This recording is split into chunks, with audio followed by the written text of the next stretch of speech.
Assalamu alaikum. You still awake, huh? Okay. We didn't bore you to death yet, but we'll work on it, inshallah. My name is Yusuf. Can you say Yusuf? Let me say Yusuf. You're very good. I wish you'd teach my wife. She keeps mispronouncing it. She calls me useless.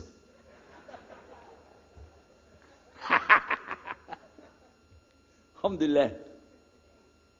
Now, how many of you were in the program today? I was teaching us, trying to teach about how to call the people to Islam called da'wah. How many were there? Okay? All right. I just used an example what I was telling you about. Remember I was telling you when you introduce yourself to somebody, you got to get friendly with them. So I just used an example right there. Because this will disarm the people. This disarm them and make them relax a little bit. Because they're coming to you with things like, how come you Muslims has to kill all the people? What kind of question is that? How come you have to beat your wives? Why does your book tell you that you're the only ones going to go to paradise? So these kind of questions, when they come to you, what are you going to do? So the first thing, as we said in the program, and I hope, by the way, if you didn't join us today, join us tomorrow. Are we continuing tomorrow on the Dawah thing or no? Oh, okay. But when we're doing it, you look through the schedule. I'm not going to get into that, but just look through the schedule and join us for this whenever we're talking about the Dawah. Because part of giving Dawah is you. And if the people aren't buying it, they're not going to listen to what you got to say. So you got to soften them up a little bit. Got me? Okay, where are we? The subject tonight is the subject of priests and preachers entering Islam. And often people ask me, we heard about you used to be a priest or something and you came into Islam, so, tell us about it. We want to know, how does that happen? And it's not just Muslims who want to know. Non-Muslims would like to know the story too, because they feel like, you mean you didn't understand? I mean, you were a priest, you didn't understand about Jesus? Come on, man. So, it's a topic that I talk about a lot. The first thing I have to do is clarify a couple of points. I was not a priest. In the English, we use the word priest to mean somebody who is in the Catholic Church. If you're not from the Catholics, if you're from the Protestants, then you don't use that term. We usually use the term, for instance, pastor, minister, preacher, reverend, and these are some of the titles. We came up with an awful lot of them because that's the way humans are, right? Give ourselves titles. So I was a preacher and a minister of music. But it doesn't really matter, but just if you're talking to a Christian and you say a priest, he's going to say, oh my God, how is that? And when they find out, oh, you weren't a Catholic, well, that's a lie, then you weren't a priest. So I want to clarify that. As a matter of fact, I will tell you, in my own estimation, I'm probably the least of the factions within this equation. Because there were so many other people that came into Islam the same time I did. That's why it takes a little bit of time to tell the story. But they asked me to tell it tonight, so we're going to do that. But I want you to listen carefully to realize what goes through the mind of a person that's not Muslim. Okay? And I usually start out by telling people that my father and I were both ministers, and both of us were also businessmen. In the reverse order. We were business first and preacher second. Got me? Because, well, as they say, business is business. And that's exactly how it worked. We operated mostly in Texas. We had a place in San Antonio, Houston, and also in the Dallas area. And we were very concerned about Christian conditions. So my father started something called Concerned Christian Centers. And basically, if you look at it from a material point of view, it was a place to sell stuff. But what we would do is take consignment things in. People could bring things into us, and then we would sell it and keep part of the money. And keep a lot of the money. But anyway, they would bring in what they make with their hands, arts and crafts. And a lot of old women, they like to sit around and make things, then they give it to us. And this helps the church, which is called the church. And then it helps them as well. So it became like business and religion tied together, and that's very common in our country.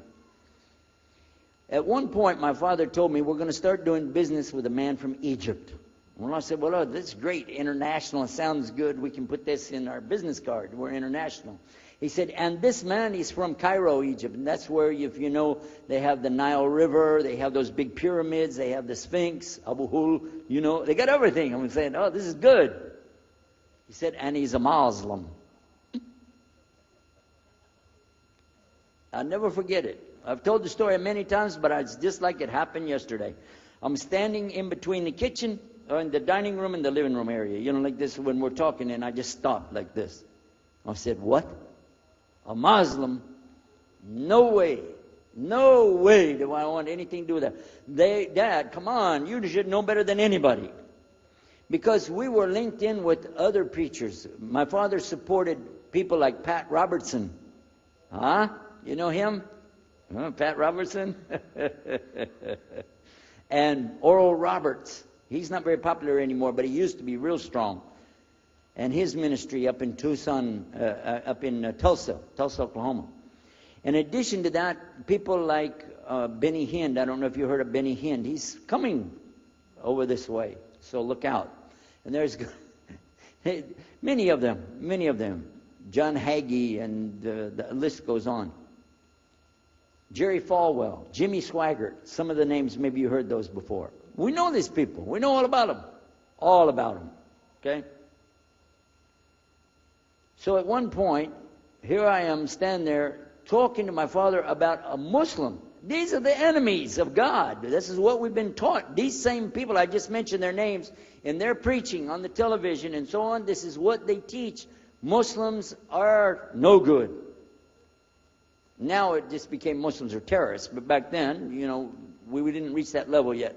We were still just kidnappers, hijackers, you know.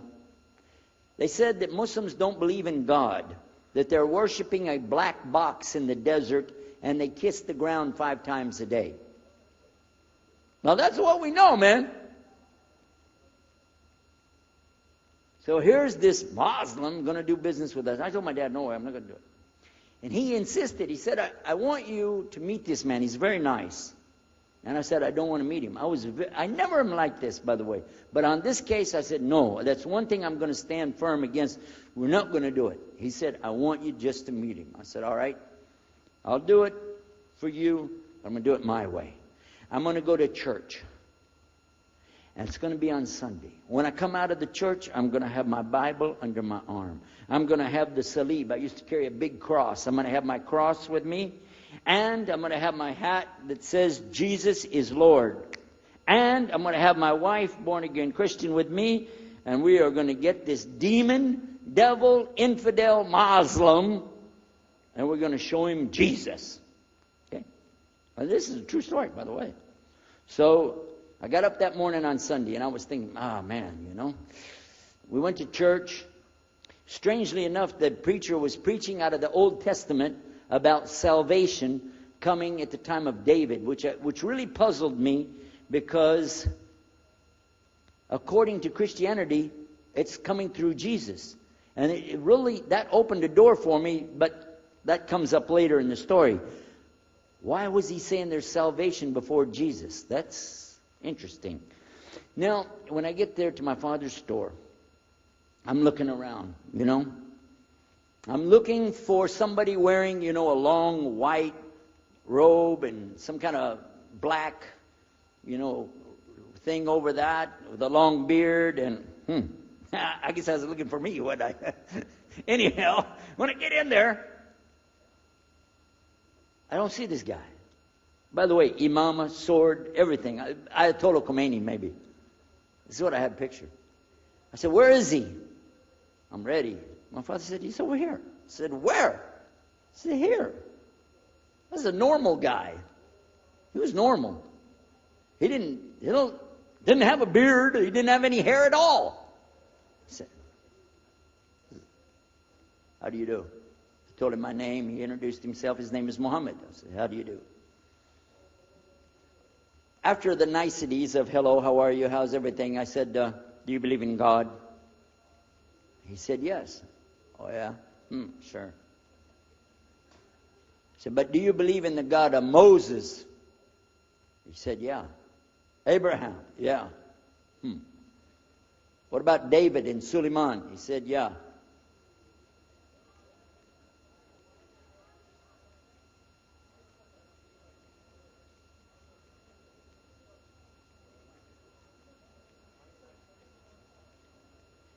I don't know.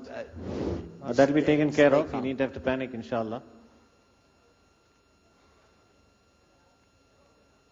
Can we have the electrician? If you just put those lights out, it'll probably help a lot. I don't see it now. Is it still burning? It's okay.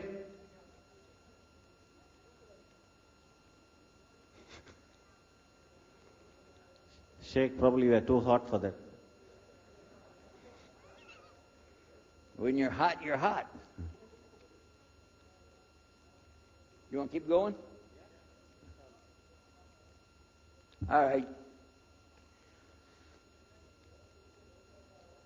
So when I meet this man, I'm impressed that he's believing these things, but I thought maybe he's just saying it.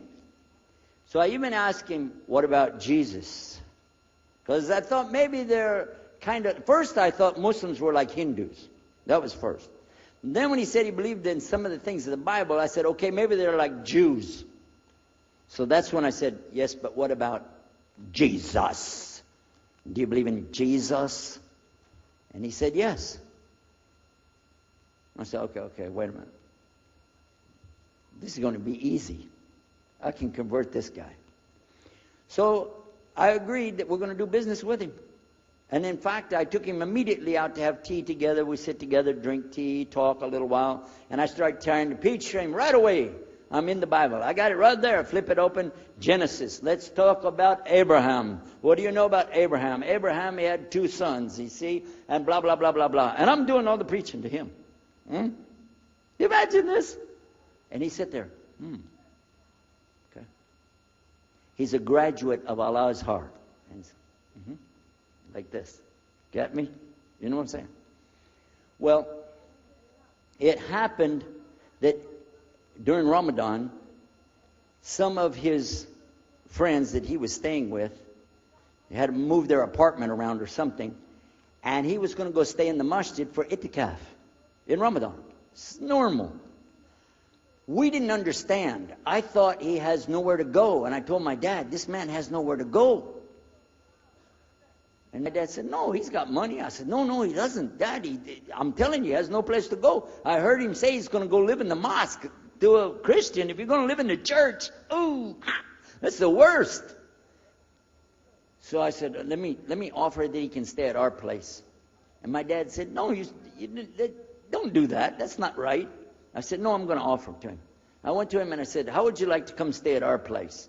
He said, no, I want to go and stay there. I want to stay in the mosque, and it's something good. I said, oh man, look at this poor man. Oh my God. He doesn't know, he just... Oh, poor soul. Please come and stay in our house. And he said, no, I can't. I need to go stay with her. I said, I'm scratching his dignity. So I told him, listen, no. I want you to come and you can pay. You can pay money and stay with us. He said, how much? I said, $15 a week. Which in America is like nothing. $15 is nothing. I said, and then he kind of hesitated. I said, and we'll pay for all the food. Well, you eat $15 worth of food in one day in America. He said, okay, all right. And I told my dad later, I said, see how I did that? Because now he'll stay with us. He knows he's getting a good deal on the food, and I was making it all about money. Well, I didn't know he wanted to come and stay with us. He wanted to learn about how are Americans and how is the dawah going to be. What do we believe? Especially people who are preaching. So he came and stayed in our house. And I said, well, now that's good. I'll travel with him and go with him in places, and he'll see and he'll learn about Christianity. As we were traveling and working together, we put up tables just like this and booths and things and set things out for people to come and look at them and sell things. And I caught him one time. When somebody wanted to take something from the front, he took it from the back and gave it to him. And I looked at him. And the next time somebody started to take something, he took from the back and gave it to him. I said, hey, Muhammad, we take the stuff from the front because that's the old stuff. The new stuff in the back, just hold it back. You know what I'm saying? This is dated material. Get rid of the junk first. He said, no, I can't. In my religion, we can't sell something unless we give the people the best. I said, got me on that one. And I'm supposed to be telling him about a better deal. I said, okay, yeah, whatever. You're never going to make any money, though. But that's all right. Over a period of time, I came to learn a lot of things. Also about being humble. A lot. Because this man was obviously well-educated, very articulate, could really talk about a lot of subjects. In fact, I tried to debate with him about many things. But he was so wise and well-educated that he could see what I was doing, and he would take it easy and let me win every debate. I could win any debate with him if he wanted me to. But if he wanted me to lose, I was going to lose. This was how well he could handle it. Now, what happened, one of the preachers that I knew, another preacher, who used to carry a big cross and walk down the street so people would stop and talk to him about religion, he had a heart attack, and he went to the hospital. So I went to the hospital to visit him, and while I was visiting him, I met another man in the hospital who was in a wheelchair. This gentleman had a problem. He didn't want to talk to anybody. And I told him, let me witness to you. Let me share the message of Jesus with you. So I took out my Bible, and again, I started telling him about a prophet, Prophet Yunus, alayhi salam. And I'm telling them, look at Jonah. He's in the belly of the whale. He's in the sea. He's down there like this, and who knows how long. And suffering like this, you don't have as big a problem as that. And God saved him, so he could save you too. He said, didn't want to talk to me. I asked him, what's your name? He didn't want to tell me. Where are you from? He said, I'm from Venus. So what's that? Well, we do have, there is a Venus, Texas, by the way. But he said, he's from another planet. So I kept, each time I would go, I would talk to him, witness to him. Finally, one day, he started crying. I was pushing his wheelchair around. I took him down. I rolled him around different places. He started crying one day. He said, I'm going to confess something to you. I need to confess something to you. Now, to a Catholic, confession means you're going to tell the priest all your sins. And then he's going to forgive you. Well, I wasn't Catholic. And I told him, listen, I'm not Catholic and I'm not a priest. I'm a preacher. He said, I know better than you do. I am a priest. I said, oh my God. This man is a priest and he knows the Bible better than I do. He said, I just have had a hard time. I've been here and having heart attacks and I've been having problems and everything and trying to figure out a lot of things. He said, I'm sorry I took it out on you. I really am. I apologize. And he started crying. And when he started crying, I felt sorry. I hugged him and I said, it's okay. One day I went to the hospital and my friend was gone. So I started visiting with the priest. And that happened one time I went to visit him at the hospital and he was gone. And I asked him, where did he go? They said he went home. I said, home? He's a missionary priest from South America. How did he go home? She said, I don't know. He's not here. I'm sure his family. I said, he has no family. I know him personally. He has no family. Where did he go? She said, I don't know. We're not responsible for them. I said, well, let me see where he went. You got it in your file? She said, I can't do that. Those are locked up. Nobody can look in the file. And I got in the lady's face and I said, listen to me. This man could die in the street right now, and it's going to be your fault. And you're going to get sued because I'm going to sue you for him. She said, okay, his folder's over there, but I'm not going to watch. I went over and I looked for it, got the address where he went. Sure enough, he was in a place where they put people that have no place to go, a shelter. So I went to the shelter and I found him. He was still on crutches. He saw me, he started crying again. He said, please get me out of here, get me out of here. I said, okay. Come live at my house. Now, I told you the story so you can see something. Now look, I have 2 visitors in my house. Huh? One is a Catholic priest. The other is a Muslim. And I'm thinking I can get the Catholic priest and convert him to be a Protestant. At the same time, I'm going to catch the Muslim and bring him over to Christianity.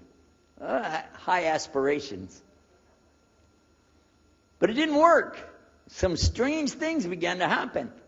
We would sit around the table at night to discuss what is the Bible and what's the salvation. My father has a Bible. It's called King James Version of the Bible. Most of you probably heard about it. Especially any students of Ahmadiyyat or Zakir Naik, you've heard about King James Version of the Bible. But I work out of a different one that I've had since 1953. It's called the Revised Standard Version. And it says in it, King James Version has grave mistakes, grave errors, defects in it. That's what it says. So I began to preach out of mine, which doesn't match. And my father said, no, it's this way. I said, no, it's this way. Now my wife comes up with her Bible from Jimmy Swaggart. It's called The Good News for Modern Man. Okay? Totally different. It's written in modern vernacular. You can just, say anything you want to with it. You don't even recognize the Bible anymore.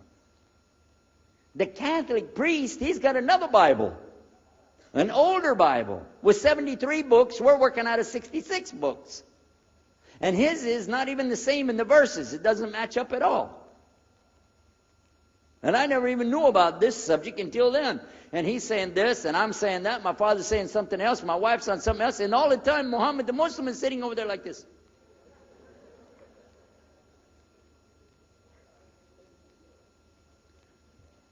So we asked him. I guess it was me asking him. I said, well, how many versions of your book, your Quran, do you have? He said, the Quran has no versions. There's only one. It's original. It's in the Arabic language.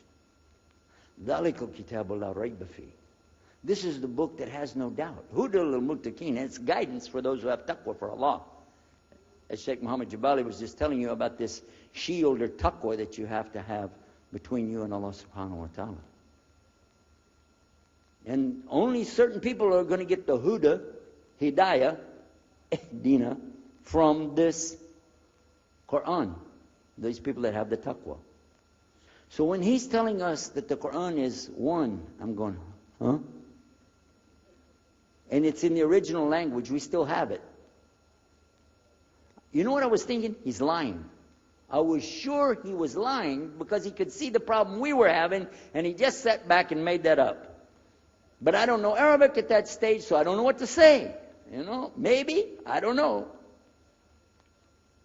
And he left it at that. He didn't try to preach. But it put a big doubt in my mind now about, we got all these books, he's got one, and la rayba fi, no doubt in it. So another time, we had another discussion that came up. Now this time, I went to the other preacher who had the cross. And I was asking him, I want to be able to explain the Trinity. He said, you know the Trinity. I said, yeah, I know. And I know the Council of Nicaea when we had it. But I want to know the way to explain it so a human being can just understand it. He said, okay. It's like an apple. Just take an apple. The apple has a shell around the outside, the skin. Inside is the meat. Inside of that is the seeds. Okay? 3 things, 1 apple. That's the way. I start going back, I'm going to tell this Muslim about the Trinity. But on the way, I remember his arguing with me, his way of debating with me. I said, no, he's going to tear me apart. As soon as I say seeds, he's going to say there's more than one. So it could be 7 or 8 or 9 or 10 gods all rolled into one. No. It's got to be special. It doesn't work like that. Let me go back and try again. So I went back to him. I said, what if he says there's more than one seed in there? He said, okay. I said, and besides, it could have a worm running through it. Then that would make it go up another notch. What can I do about that? He said, okay, forget the apple. I said, okay. It's like the babe, the egg. Use the egg. The egg has a shell. Inside of the egg is the white. Inside of the white is the yellow. 3, 1 egg. That's it. That's good to go. Now I start going home again, and it hit me. Wait a minute. The egg could have a double yolk. God becomes 4, just like that. Plus, it could be rotten. I'm not going to ask him again. So at the market one day, I saw a man, and I was talking to him because I was listening to some things that Muhammad had told us about the belief in Islam, Allah is one. And so I was telling this guy, I got some doubts about the Trinity. He said, you a preacher, you have doubts? I said, yeah, it doesn't make any sense. It doesn't make any sense. How could three be one? He said, okay, look. You see me? I'm one man. I said, yeah. He said, my wife? Yeah. It's one person. Yeah. He said, my son? Yeah. Three. One. One family. It's the family of God. Use that. I said, there you go. The family of God. You don't get very far on that one, and you realize right away they could have another kid just like that. But worse, they could get a divorce. You want a God that can get a divorce? Huh? In Texas, if you get a divorce, your wife gets the cars, house, your retirement check, your 501, your Keogh plan. She's going to get your computer and even your email. You got nothing left. And I don't want a God that could have a worm in it. I don't want a God that can be rotten, and I don't want a God that can get a divorce. I want to explain this Trinity the right way. Sure enough, the subject came up, Trinity. There we are. Now here's the priest trying to talk about the Trinity is like an apple. I'm going, go there. And then he's an egg, don't worry about it. The family of God, forget about it. I know what's going to happen. So we ask Muhammad, we say, okay, what do you say about God? What do you think he said? أعوذ بالله من الشيطان الرجيم بسم الله الرحمن الرحيم قل هو الله أحد الله الصمد لم يلد ولم يولد ولم يكن له كفوا أحد. And he explained it something like this. Say he is Allah, the unique, not like anything else. He's eternally sought after by his whole creation, but he doesn't need the creation. He's not the father of anything. He's not the son of anything. He's not like anything. And he is unique. Ahad. I said, boy, that's exactly what I already think, but I can't admit that. That sounds too easy. But plus in the Quran, Allah subhanahu wa ta'ala tells us to tell the Christians, don't say three. Here's a little point. I'm going to go out of the story for a minute to show you something. Nowhere in the Old Testament, the Torah, or the Zabur, the Psalms, or the Injil, which is the New Testament, nowhere in the Bible do you find the word Trinity. Not once. Not once is the word Trinity. But it's in the Quran. We have it in the Quran. It says, Thalath, tell them not to say Trinity. But they don't have it, and Allah said, don't say it. Guess what else? The word Bible is not in the Bible. Bible is from Greek. It means biblios or book. Book. But it's in the Quran many times. Is it? Kitab. Book. Ahl Kitab. People of the book. So we found in the Bible a shortage. They're talking about it, but the Quran is explaining it. I found actually in the Quran, I can explain the Bible much better because it gives me the things I didn't know how to explain. So then in my mind, look what I did. I started realizing what he was saying was true, but I never admitted it. Instead, I was taking this and mixing it. And when I would go give my next talk, I would say, so and so and so, and I would use what I learned from the Quran to explain what's in the Bible. Some of the people liked it, but some of them didn't. Because when I began to talk about salvation being based on what? And the Bible tells you in there, there's no Savior except God. It says it real clear. Jesus is not your Savior, God is. When I found that, I said, okay, let me try another way to explain that. Each thing as I would learn it, I'm trying to change how I'm presenting the thing. It still doesn't dawn on me, I need to do something. But I could see for sure God is only one, and so I totally forget the Trinity thing. My dad never did believe it anyway, so he had no problem with it. Now we come to some new thing. The priest asks the Muslim, can I go to your church with you? The mosque. He said, sure, come on. Well, he went, and they came back. So he took the priest aside, come here. What do they do? What did he do in there? Tell us, what did he do? Did they like kill some animals or what did they do in there? He said, no, they just stand there like this and they pray and they leave. I said, what? They pray and leave? He said, yeah. Okay, what kind of music do they have? He said they didn't have any music. No music? How in the world are you going to worship God without music, man? So I asked him, Muhammad, you guys don't have any music? He said, no. Now, I'm in the piano and organ business. I said, how many mosques are there in the world? He said, millions and millions and millions of them. I said, none of them have a piano. He said, no. Any of them have an organ? He said, no. Oh, man, I can get rich. Just introduce some music to these guys, put it in there, bound to be. I said, do the Arabs have any music? He said, oh, Arabs have music. I said, boy, I got it figured out, boy. I can see my next $1 million coming right straight up at me, So then the priest asked again another time, he wanted to go back to the masjid again. He went, this is middle of July, 1991. He went to the masjid with him again. And by the way, this masjid, Sheikh Mohammed Jabali knows it very well, is on Medina Drive in Arlington, Texas. And that's where they were going to, because we were living in Midlothian, just south of Oak Cliff and south of Dallas. So they didn't come back. All night we're waiting. What happened? Very late they came back. And when he came in, I looked. There's Muhammad. I recognize him. Who's the guy with him, though? He's wearing a white jalabiyah, white dress like this. Has a white pillbox cap on his head. And I looked at him and I said, Pete. His name was Father Peter Jacobs, but we're not, Catholic, so I don't have to call him Father. I said, Pete, did you become a Muslim?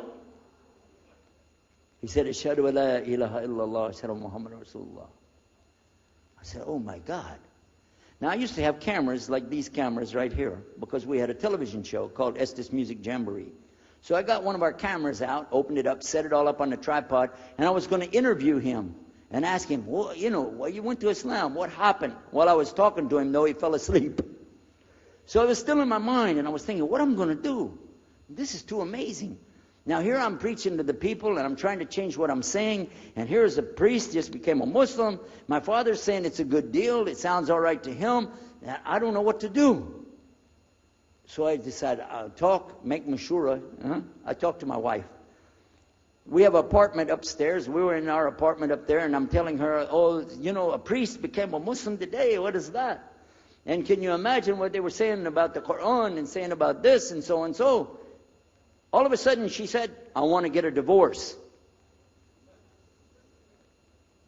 Oh, whoa. It's not the subject, but what happened?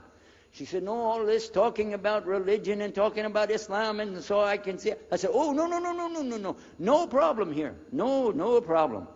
I said, you thought no, I was just observing somebody else. No, I'm not interested. Trust me. I don't want to be with those Muslims. The last thing I want to do is be with a Muslim. No way. Just put your mind at ease. She said, I need a divorce. I said, where are we going with this again? What's the problem with that? What happened? She said, a Muslim can't be married to a Christian. I said, what? No, wait a minute. Hold on. I don't look at me. I'm telling you, I swear, I don't want to be a Muslim. Okay? And even if I did, don't you remember what he said? A Muslim man could be married to a Christian woman. It's not a problem. But I'm not saying I won't do. I'm just saying it's not a problem. She said, that is the problem. A Muslim woman can't be married to a Christian man. I want to be a Muslim, so I need a divorce.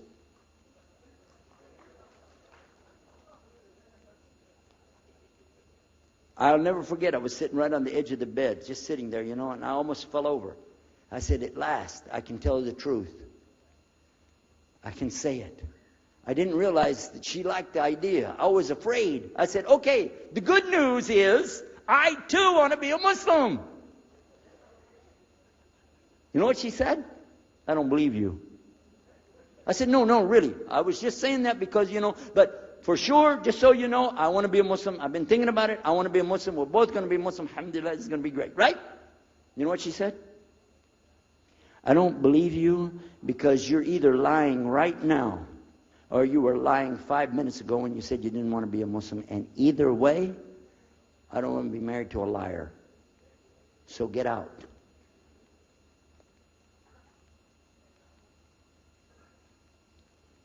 So I started leaving. I'm walking down the stairs of the apartment. I'm down to my father's part. I said, wait a minute. Where am I going to go?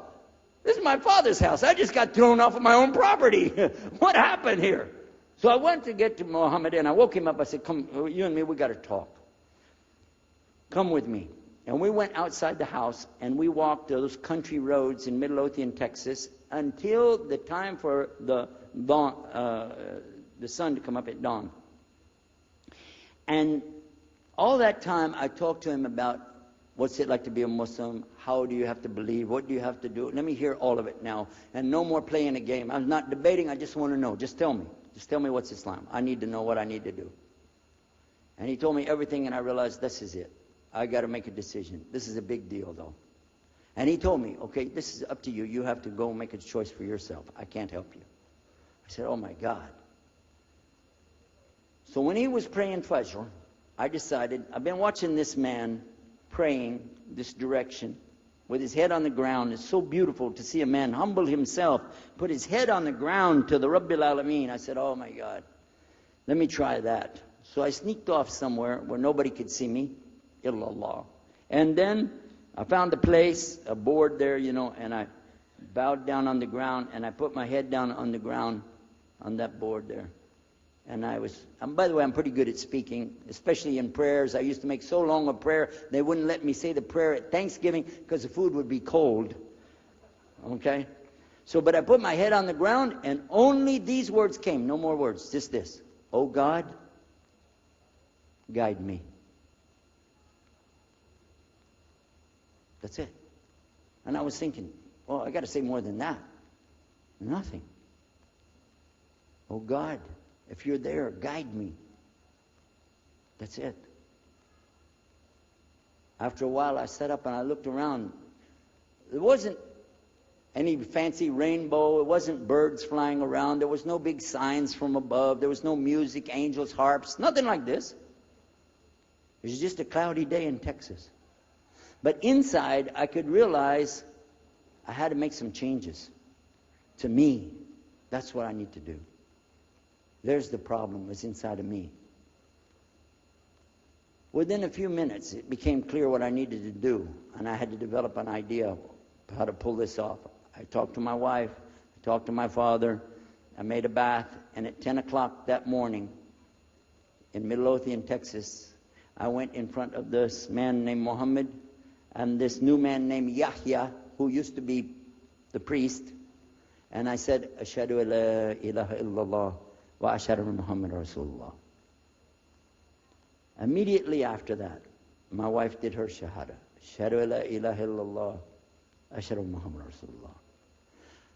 A few months later, my father did his shahada. Ashhadu an la ilaha illallah, ashhadu anna Muhammad Rasulullah. Step by step by step, we saw so many people enter into Islam. We wanted to tell the whole world what is Islam. We wanted everybody to know the real Islam. I said, how could this escape our knowledge? How could we not know about this great and wonderful thing called Islam? And it looks like all we got to do is just tell the people. I went to the imam of the masjid there and I told him, let's tell the people. Then I found out something else about us as Muslims.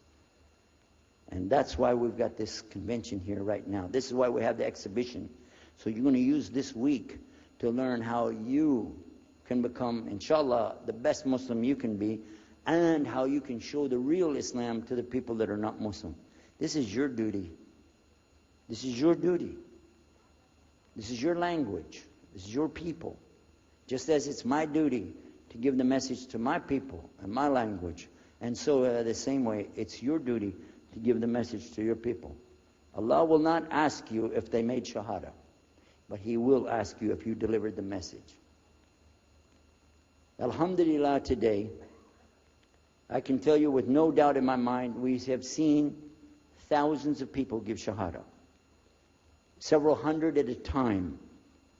And I don't do it through debates. But I don't need to debate any Christian. I was a Christian. I am a Muslim. If you want, I can give you both sides. Easy. Okay? I'll play both parts. I'll be the Christian and tell you this, and then I'll be the Muslim and give the answer. And there won't be any argument. And I've done that so many times. And let me share one story with you before I end. I'm going to leave now. Inshallah.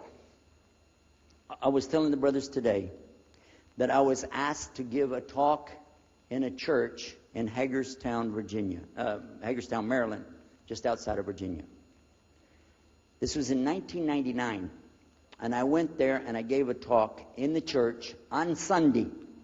Because I know how to address the people. How many years was I a Christian? 50 years? I know what they want to hear. Get them ready, and they said, oh, wow, this is normal preaching. But then when I came to the part, La ilaha illallah, I stayed on La ilaha illallah until they said, yes, that makes sense, it makes sense. There was one old lady that she was saying yes. Afterwards she said, yes, but I just don't want to do it the way you're telling me. Okay? But guess what else happened? 2 people did Shahada right there. Hello? In the church. In front of their preacher. They said, yes, we agree. We like this. We want to know more. And we say there's only one God to worship. Shahada la ilaha illallah. In front of the preacher. And one of them was his daughter. I took them to the masjid, and they did Shahada in the masjid that afternoon, Sunday afternoon. And later, the boy, he married the girl. They're Muslims living there now. Now, let me ask you a question. If I would debate and argue with this preacher and made him look stupid, would he ever bring me back again? No. I'm going to ask you a question. If you were at a place and you saw somebody change their religion to another religion in the temple of that religion, and the father was the priest there, what would you think? Is that man ever going to call me again? Do you think he'd call me again? 3 months later, he called me again. Come back again. We really enjoyed it so much. I said, how's your daughter doing? I want to remind him, see what he's going to say. He said, well, she's doing fine. She likes Islam. It's very nice and lovely. She treats us so good. You know, we're amazed at her personality. We love you guys. Could you please come back again? And I did, alhamdulillah. So I'm just showing you that it's not guidance from me, not guidance from you. It's guidance from Allah. Allah guides whom He wills. Whom He wills. So we ask Allah to guide me, all of us, and all the people. And whoever He guides, they'll be fine. But whoever Allah doesn't guide, they got a problem. Serious problem. Our job here with this exhibition of peace, the vision of Islam, is to do one thing. Communicate the true message. If the people don't want it, that's your choice. That's their choice. You don't have to take it. But it's our responsibility in putting this on, all the scholars that are here, it's their responsibility to tell us what's the truth in Islam and let us see for ourselves. And that's what we're going to try to do through this week. So I need you guys to listen to me. You have to participate. Your side of it. Your side of it is to show up every day. And your side of it is to bring other people. I want you to look at all that blue plastic. Look at the blue plastic back there. You see that blue plastic? The next time we come up here, I don't want to see blue plastic. And that means I don't want you to steal the chairs tonight, okay? I want you to go get some people and fill up those chairs so they can hear this message before it's too late. Because if that man from Cairo, Egypt, had not taken the time to spend 3 months of working slowly, carefully, nurturing myself, my wife, my father, my daughters. They also became Muslim, by the way. I forgot to mention that part. And a priest. Look at what Allah gave him. And from all the people that we gave Shahada, this man in Egypt is taking the reward for that, even now. Even now. I'm not saying you'll give a Yusuf Estes the Shahada, but I'm saying Allah will give you the reward according to what you're trying to do. Please don't leave this place tonight and forget what you heard here. Please carry this with you. Dr. Jafar Sheikh Idris and Muhammad Jabali, both of them, presented something very special. I noticed some of you going like this at different times. This is because Allah is not letting you hear a message. So you need to get your sleep tonight so you can be awake tomorrow and catch these messages when our scholars are speaking to us. Because Allah will keep you from getting the knowledge if you don't respect it. So please participate in this the right way. Come here, show up, fill up these chairs, and get the people. Get on the telephone and call people. You know how to use a cell phone in India. I know how that works. And get on the email and tell people what's going on. Make sure that this is a success from the standpoint that we have people here to hear this message. Jazakumullah khair. Wassalamu alaikum warahmatullahi wabarakatuh. Jazakallah khair. By the way, you don't clap. I don't want to see any of you guys clapping. That is, you know what that is? That's to scare away the shaitan, and it doesn't scare them, it brings them, okay? Don't clap. What you want to do is say what? What do you say? If you like something, Allahu Akbar! That's the best you can do? You want the microphone? Huh? Okay, we'll split it up, okay? This side? This side? Everybody together? Allah!